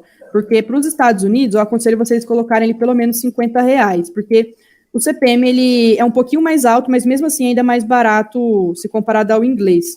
Então, coloca aqui de 30 a 50 reais. Se for Estados Unidos, vocês vão colocar ali 50 a 60 reais já está suficiente para coletar dados. Lembrando, galera, por que eu estou falando isso? Eu não quero que vocês fiquem simplesmente só seguindo a risca o que eu passo, mas que vocês se questionem também. Por que desse orçamento? Por que dessa estrutura? Bom, eu utilizo essa faixa de orçamento porque de 30 a 50 reais é um orçamento bom o suficiente para eu coletar dados, deixar a campanha ali rodando de 2 dias, mais ou menos, naquele primeiro impacto ali da campanha de teste, para eu coletar dados, para ter um alcance ali de 2.000 pessoas, porque não adianta nada, às vezes, você subir um teste e ter um alcance muito baixo, e já simplesmente querer trocar o produto. Não, a gente tem que coletar dados para entender o que está acontecendo ali ao longo do nosso funil, se o criativo está bom, se a conversão de página está boa, se a conversão do checkout está boa. Então, de 30 a 50 reais é um orçamento top para vocês coletarem esses dados. Menos do que isso eu não aconselho, porque vocês não vão coletar dados suficientes. Isso aqui é de acordo com a minha experiência, tá, galera? Quando você faz anúncio nos Estados Unidos para americano, você vai pagar 200, 300 reais de CPM. Mas quando você faz para o mercado latino, você vai ficar de cara com os preços CPM que chega a ser até um pouquinho mais que o Brasil. Mas com 50 reais ali, cara, você vai pagar no CPM de lá. Porque é um mercado, que ela falou, menos sofisticado. Você vai exibir para muito mais gente. Porque, por exemplo, o espanhol, ele é um idioma menos sofisticado e o Facebook, ele te coloca num leilão diferente, beleza? Então, ali você vai concorrer com esse mercado que ele é menos concorrido. Como eu falei para você, se você entrar aí na biblioteca do Facebook e for pesquisar os anúncios em espanhol, você vai ver que tem bem pouco, tá? Então, o Facebook, ele vai ver que seu anúncio está em espanhol, então ele vai colocar num leilão diferente. Agora, a galera realmente que anuncia em inglês é um leilão mais concorrido para gente que mora aqui, tá? Que paga em real, por exemplo. Fica bem mais caro, porque é muito mais concorrência. Então, se o Facebook está vendo que a concorrência está alta para aquele país, o que ele vai fazer? Ele vai encarecer as métricas, tá? É briga por espaço, briga por atenção. Então, ele vai cobrar mais caro, sim. Então, aqui, ó, 50, 60 reais, você deixa rodando de 1 a 2 dias, você vai ver que já é suficiente para coletar dados para você entender do seu funil, tá? A campanha de teste é justamente para isso, para você entender o que está acontecendo, se aquele produto tem demanda, se o seu criativo está legal. Então, beleza. Então, vocês vão subir uma campanha de teste aqui, como eu falei, só os Estados Unidos vocês vão colocar um pouquinho mais de orçamento aqui no conjunto. E aqui eu gosto de... Antes eu colocava um continente por conjunto, com orçamento mais alto. Mas agora, como eu já tenho o meu 80-20 ali dos países que eu gosto de trabalhar, então eu coloco um país por conjunto, beleza? Outra coisa importante. Eu, geralmente, só filtro idade e gênero, tá? Às vezes eu testo o interesse e tal, mas como eu trabalho com produtos mais abrangentes, que abrangem um público muito grande, por exemplo, cuidado pessoal, dor, decoração e tudo mais, alguma coisa assim, eu geralmente não filtro muito interesse, não. Inclusive, por exemplo, para Costa Rica, você vai ver que a população lá é bem pequenininha, tipo, 5, 6 milhões de pessoas. Então, se você filtrar muito interesse, ele vai ficar muito baixo. E aí, se a sua população, o conjunto ficar muito pequeno para a quantidade de pessoas, o que vai acontecer? O seu CPM pode encarecer também, tá? Então, toma cuidado aí quando você ficar colocando muito interesse, muita coisa assim, seu CPM pode ficar caro, porque a população vai ficar muito pequena. Aqui, só vou colocar aqui, Estados Unidos e Costa Rica. No Costa Rica eu coloquei, para Espanha. Aqui, galera, às vezes nos testes, o que eu gosto de fazer também? Colocar 2 conjuntos para cada, tá? Então, por exemplo, eu coloco aqui 2 conjuntos ali para os Estados Unidos, 2 para o México. Mas vocês podem utilizar essa estrutura aqui, ó, um conjunto para o México, um para Costa Rica, um para os Estados Unidos, um para a Espanha, para também vocês não gastarem muito no teste. Então, aqui, beleza, subir um país por conjunto, o que vocês vão fazer? Colocar um criativo. Ultimamente, o que eu estou fazendo? Eu estou colocando um criativo só. E agora que vem um REC de milhões. Por que eu coloquei o país separado por conjunto? Que uma das coisas... Olha só que engraçado. Uma das coisas que eu olhei lá na biblioteca do Facebook, eu estava olhando, fazendo a minha mineração, e eu percebi que tinha uns anúncios lá que a galera... Na própria descrição assim, do anúncio, na cópia do anúncio, o cara colocou assim, envio grátis para o México. Então, aqui eu subi o meu criativo com a descrição específica para o país que eu estou anunciando. Isso aqui é uma dica de milhões, viu? Então, aqui, por exemplo, nesse criativo, eu coloco um criativo só para cada conjunto, porém, esse criativo, na descrição da copy dele, ele vai ser direcionado de acordo com o país que ele vai estar sendo veiculado. Então, por exemplo, aqui o do México. Aqui, eu coloco assim, na descrição do anúncio, eu coloco assim, envio grátis a México. Por que eu faço isso? Porque passa aquele senso de nacionalidade, tá? Nacionalidade. Então, o cara, ele vai achar que a loja é só ali do México. E a galera, às vezes, tem preconceito de comprar em lojas que vendem pro mundo todo. Acha que o produto não vai chegar, aí vai falar, tem gente que tem preconceito com a China também. Então, eu faço isso para dar aquela sensação de que o anúncio que está rodando ali para ele, o produto, como se fosse nacional mesmo. Então, aqui, ó, a descrição do seu anúncio, até... No seu criativo, se você for colocar um vídeo, por exemplo, se você quiser colocar uma narração, alguma coisa, fala assim, enviamos para o México, enfim, na narração isso passa muito um senso de pertencimento e confiança. Você vai ver que essa galera, tipo assim, é mais tranquilo de vender, é mais fácil, né, quase não tem concorrência mesmo, só que eles são bem céticos mesmo. Então, por isso que uma das coisas que eu percebi, até no próprio anúncio, muita gente comenta assim, da onde que é essa loja? Da onde que não sei o quê? Da onde que é enviada? Eu falei assim, velho, a galera... Eu comecei a me questionar, eu falei assim, será que o espanhol tá errado? Será que, né, que a galera tá... Porque eu faço as narrações com inteligência artificial. Aí eu falei assim, será que a galera tá percebendo o sotaque que não é, tipo, do México, que não é o da Espanha, não sei o quê? Então, o que eu comecei a fazer? Para cada conjunto que tá rodando o país, eu coloco a descrição e todo o meu criativo voltado para isso, tá? Para causar aquele senso de nacionalidade, para a galera não achar que é nada global. Eu já percebi que eles têm esse preconceito. Então, eu comecei a fazer isso daqui. Aí, beleza. Desses anúncios, o que eu vou fazer? Esses anúncios eu vou deixar rodar 24 horas, final do dia. Por exemplo, aqui no final eu já vou olhar aqui as minhas campanhas. Lá para as 9, 10 horas da noite vocês vão olhar. E eu gosto de analisar o meu funil. Se teve métricas de fundo de funil, se o CTR está alto ou se está baixo, por quê? A maior dificuldade que a galera tem em analisar as métricas é não saber aonde que está o erro. Então, por exemplo, aqui, ó, quando eu faço essa análise aqui de 24 horas de campanha rodando, o que eu gosto de analisar? Eu separo as minhas métricas em duas partes. Se vocês prestarem bem atenção nisso daqui, vocês nunca mais vão ter dificuldade de analisar as métricas. Eu separo as minhas métricas em duas partes, tá? O que eu chamo de métricas off-site, que são métricas que acontecem fora do meu site, tá? Que é as de topo de funil. E quais são essas métricas? Depois vocês vão entender por que eu faço isso, tá? Porque CPM, CTR, CPC, são as nossas métricas aqui de topo de funil, alcance e por aí vai. Beleza, isso aqui são métricas off-site. Agora a gente tem as métricas on-site. Isso aqui sou eu analisando as minhas métricas. Beleza.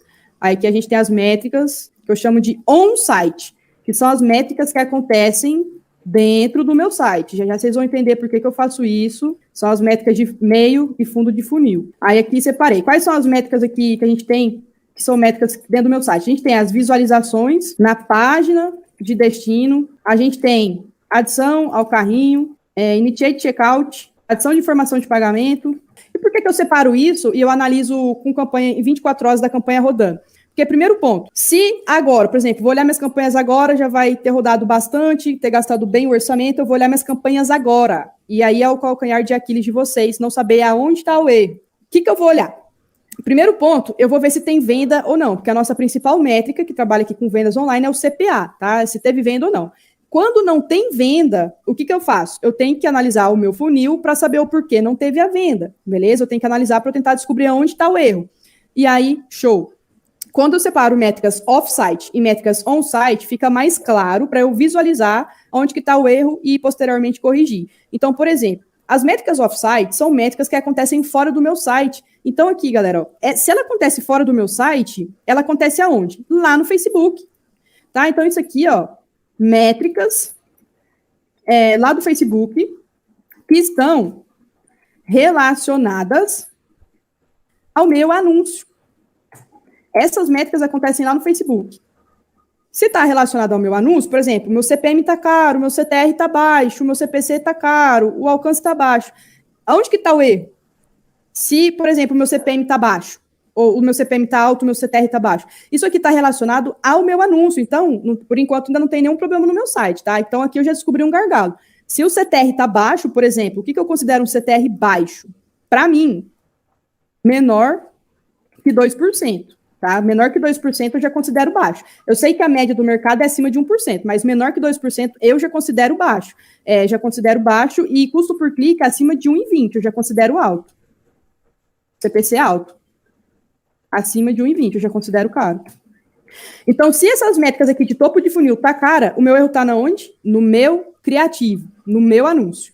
Então, o que eu faço? Faço um criativo novo e subo novamente para testar. Tá? Porque se aqui tá ruim, então o problema não tá no meu site, não tá no produto, é o meu anúncio. Então, eu subo um novo teste, faço um novo criativo e testo. Agora, é a pergunta que eu mais recebo. As minhas métricas estão boas, mas eu não tive venda. Quando a pessoa pergunta isso para mim, eu já sei que o topo de funil dela tá bom, só que o problema dela tá dentro do site, tá? Então, eu sei que tá dentro do site. Ou é o preço do produto, ou é o próprio produto, que às vezes é ruim mesmo. Então... Se, por exemplo, o CPM tá top, o CTR tá top, mas eu não tive venda, Diz, e agora? Onde que tá o erro? dentro do seu site, tá? Então, quando a gente divide essa coluna aqui de métricas e faz essa análise separadamente, é muito mais fácil da gente identificar e corrigir. Então, se as métricas aqui tá boa, mas aqui tá ruim, então aqui ou é o seu site que tá lento, então o que eu recomendo você fazer? Um teste de velocidade lá no Google PageSpeed. Se tiver abaixo de 60%, eu já recomendo você olhar o seu tema, porque provavelmente tá pesado, não tá muito legal. Você tá perdendo clique. Tem muitas vezes pessoas clicando no seu anúncio, mas poucas pessoas chegando na página de destino. Então, faz essa análise, já vê se o problema é esse para corrigir. Se está tendo muito carrinho abandonado, às vezes vê se o seu site está passando credibilidade, se o idioma que você colocou a loja para traduzir está correto, não sei se tem alguma variação, algum erro na tradução, testa os botões, analisa o preço, vê se o problema é preço ou até mesmo se o problema é o produto. 70% das vezes, o problema é o preço, a oferta e o próprio produto. Por isso que eu falei que eu errei muito até acertar o meu primeiro produto, porque eu ficava vendendo muita coisa nada a ver. Vendendo não, né? Tentando vender. Então, muito cuidado na escolha de produtos, porque vocês vão ver que as vendas, galera, é só consequência, tá? É só consequência ali de uma operação muito bem estruturada. Mas não estou querendo dizer que tudo isso é muito robusto. Não, é um simples bem feito, tá? Desde a construção do site, a escolha de bons produtos, subir a campanha, fazer bons criativos. O que eu percebo da galera? O pessoal faz o site perfeito e põe ali o produto e tal. Aí, na hora de testar o produto, baixa o criativo do Facebook ou de alguma ferramenta de mineração e sobe do jeito que baixou. Eu já não recomendo fazer isso. Primeiro ponto, o arquivo ele tem uma coisa chamada metadados, tá? Então, se você baixa o criativo ali da biblioteca e sobe na sua conta de anúncio, o Facebook ele sabe de onde que você pegou aquele arquivo, tá? Porque esse metadados é o número, como se fosse a identificação do vídeo. E qual que é o BO disso? Se esse vídeo ele tem um histórico de bloqueio, a sua conta vai cair junto. Então, mesmo que eu sei que a gente trabalha com drop, a gente não tem um estoque do produto, mas o que eu aconselho você fazer? Capricha no criativo, tá? Baixa o vídeo que você encontrou na internet, mas altera ele, tá? Não só sobe do jeito que você baixou, não. Altera, melhora, põe uma musiquinha, põe uma legenda, arruma a dimensão dele e mexe nisso, porque o criativo ele é o 80-20 do negócio, tá? É o primeiro contato que o cliente tem ali com a sua marca no criativo. E uma das coisas que vocês não devem esquecer é que o Facebook, ele não é uma plataforma de vendas, tá? Então, você tem que tomar muito cuidado para você não vender no seu anúncio. Você tem que chamar a atenção. E por que aqui eu deixo a maioria dos meus anúncios tudo aberto, só filtrando idade e gênero? Por que eu faço isso? Porque o meu próprio criativo já tem o poder de segmentar o meu público, tá? Então, o meu criativo, ele já faz isso. Por exemplo, se você vê um anúncio, sei lá, de uma garrafa térmica na internet, o pessoal anunciando ali, e você só vai clicar naquele anúncio se você se identificar com ele. Ninguém clica naquilo ali que não tem interesse. Então, o criativo, ele já tem esse poder de segmentar o público.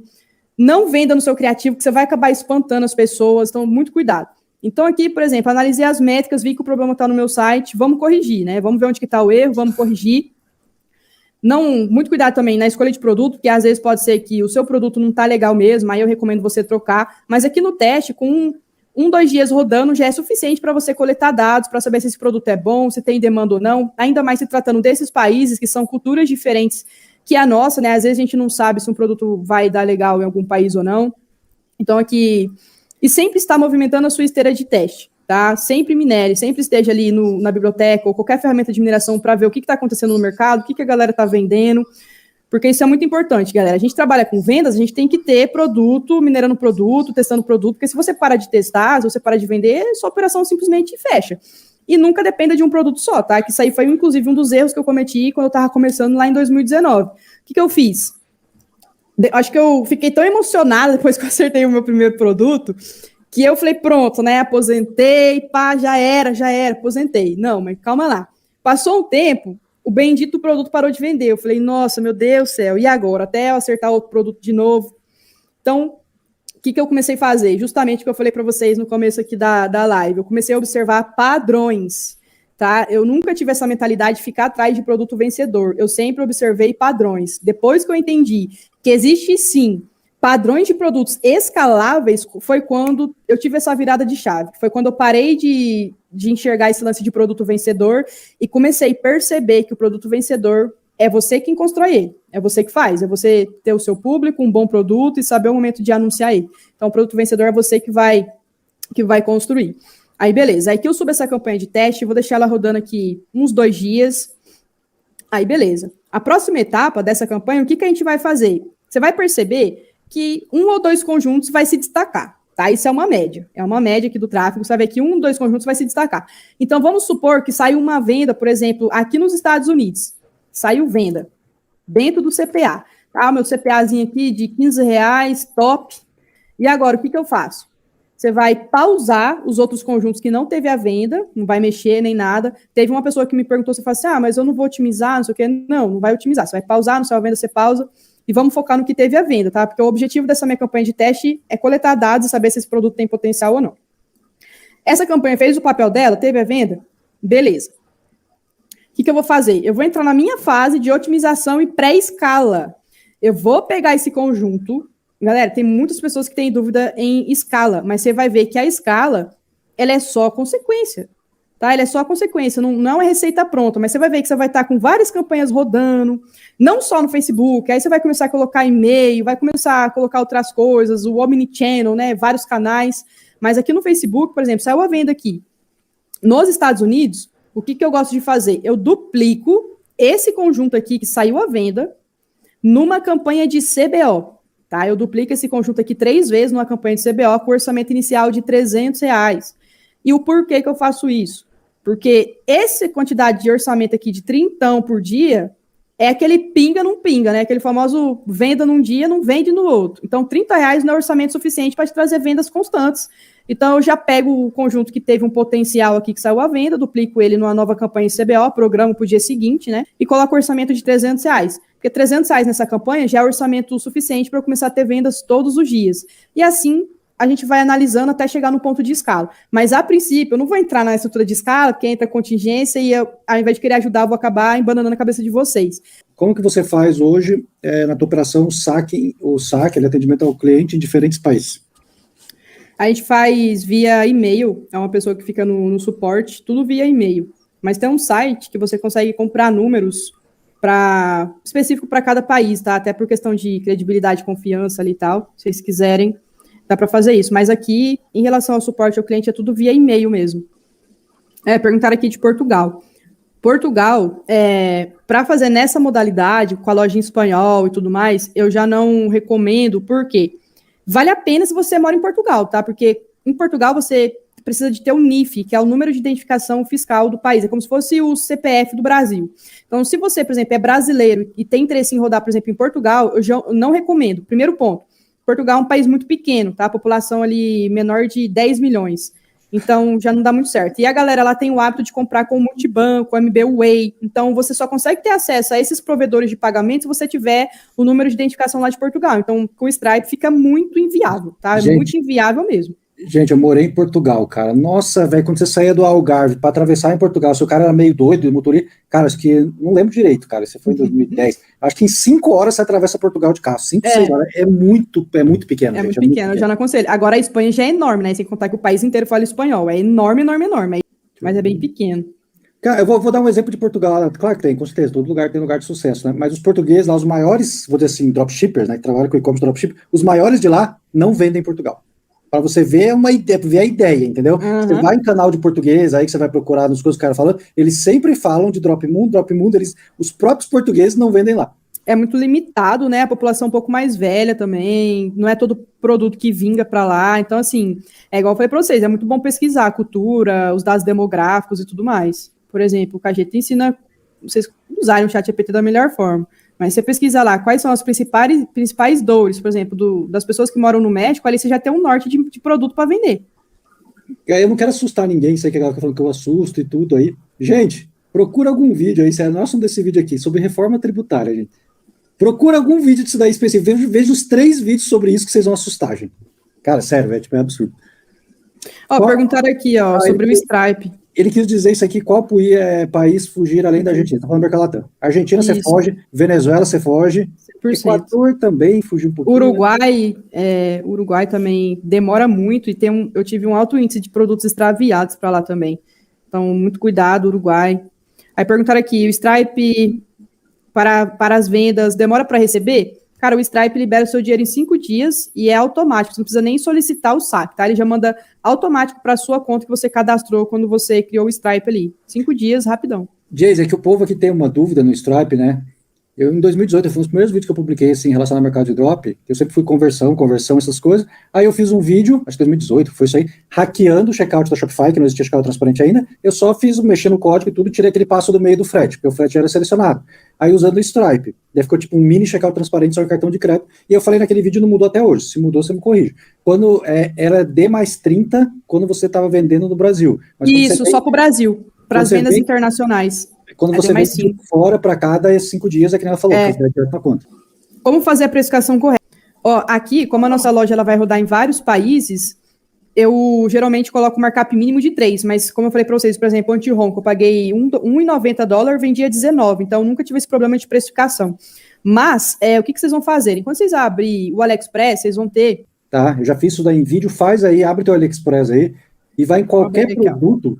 Pro povo ver como é diferente, gente, como é absurdo diferente. Porque se você vê, quem é a galerinha mais antiga aí, até 2019, quando deu rolo, que foi aquele negócio de R$15 lá e tudo, o que era? O preço do produto no Brasil, no AliExpress, e o preço do frete era quase a mesma coisa. Tinha produto que o frete era mais barato. Hoje em dia o frete é muito mais caro, mas deixa a Jace mostrar aí. Então o que vocês vão fazer? Vocês vão colocar, entrei no produto que eu tenho interesse em vender, vocês vão colocar aqui o México como país de referência para precificar os seus produtos, vocês vão colocar a moeda dólar, tá? Então aqui eu utilizo o modelo de precificação que é o markup, tá? Eu somo o preço do produto com o frete e aplico por uma variável aqui, eu utilizo o mínimo 3, mas o céu é o limite, né? Então, por exemplo, eu estava falando do anti-ronco, vou mostrar aqui o produtinho para vocês que eu vendi pra caramba. Por exemplo, como que eu precifico os meus produtos de forma corretamente? Vocês vão entrar no AliExpress de vocês, vocês vão vir aqui alterar o Brasil, tá? Vou colocar aqui o Brasil de novo. O meu já fica no México aqui, no AliExpress de vocês vão ver aqui o produto e tal, o preço em real. Então, vocês vão alterar isso daqui.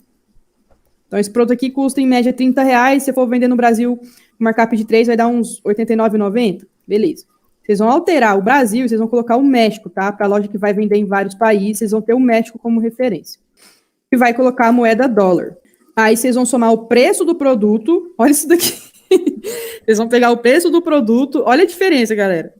De R$30 a média do preço desse produto, olha o preço que ele está aqui, R$1,43. E foi justamente um dos produtos que eu escalei com força na global. Vocês vão somar o preço do produto mais o frete e multiplicar por uma variável de 3. Mas o 3 é o mínimo e não tem um limite, tá? Então, por exemplo, esse produto aqui eu vendia ele a $19, inclusive tem um vídeo aqui no canal do YouTube que eu mostrei até a loja que eu vendia, entrei na loja, mostrei os pedidos, mostrei tudo. Eu vendia ele em kit. Eu vendia 19, 24 e 27. Eu fazia kit de 1, 3 e 5 unidades. E pagando esse preço aqui, ó. Tá? Então, olha o quanto que não fica a minha margem de lucro. Altíssima, cara. Olha esse produtinho aqui, R$1,43, tá? R$1,43. E mesmo convertendo isso aqui para real, vai dar ali uns 5, uns 7, 8 reais. Então, a galera que acha que é difícil vender na gringa, para fora, é crença limitante, viu? Vocês vão... Pode pegar vários e vários outros produtos aí e testar. Você vai ver que é muito mais barato. É muito mais barato. Os envios também são rotas mais rápidas. Como eu falei, por exemplo, ali para a Europa, para os Estados Unidos, a rota é muito mais rápida, muito mais perto. Então, em relação à precificação, vocês vão somar o preço do produto com frete, colocar o mínimo 3 e utilizar o México como referência. Ó, teve uma outra pergunta muito boa aqui, ó. Por que meu pixel não marca no checkout da Shopify? Você vai perceber que a Shopify, ela só permite você fazer o rastreamento, o traqueamento ali dos eventos do checkout se você tiver o plano mais caro. E eu não recomendo você fazer isso. O que eu recomendo você fazer? Baixa um aplicativo do Facebook, Multipixel, qualquer aplicativo aí de terceiro que você consegue colocar o seu pixel lá para fazer esse traqueamento. Porque se você colocar só lá no checkout da Shopify, ele não vai traquear mesmo. Não vai marcar. Não, perguntaram aqui se instala o Pixel no checkout da Stripe. Não é na Stripe, galera. Não é na Stripe, não. É lá na própria Shopify mesmo. A AliExpress é um fornecedor. Todos os fornecedores que o povo meio acha que são do Brasil, eles não são do Brasil. Esses fornecedores estão tudo pelo mundo. Zendrop, 3 cliques, todos que você imaginar, Search Inbox, todos os fornecedores são internacionais, entendeu? Eles apenas vendem no Brasil. Mas todos os fornecedores, outras formas de mineração e tudo, é tudo lá de fora, ok? Mas eu tenho certeza que vai dar certo, o drop global só está começando. E lembrando que existem várias formas de você vender para vários países, tá? Porque a internet, ela não tem fronteiras. Ó, isso aqui que o Giovanni falou aqui, eu não falei isso, a Jayce não falou isso, cara, pode ver, eu falei isso na Convenção Digital ontem, cara, todo mundo tava lá, eu falei na minha palestra, eu nunca falei na minha vida que o drop internacional vai acabar no Brasil, eu nunca falei isso, eu falo e repito, se tomare que não continue esse negócio, mas vai continuar pelo jeito aí, se a galera tiver remessa conforme vinha a etiqueta do AliExpress, cara, olha que absurdo, é tudo absurdo, a etiqueta do AliExpress, beleza, só o cara não comprei nada do AliExpress, só ele já vai ficar puto. Ele vai abrir, nossa, o que é isso? Aí ele vê o preço. E todos os pedidos da remessa, conforme segundo o que está lá no site da Receita Federal, ele tem que assinar o pedido. Agora imagina o cara assinando um pedido lá no produto AliExpress. O que eu falei é que drop no AliExpress, se vir com essa etiqueta, na minha opinião, vai acabar.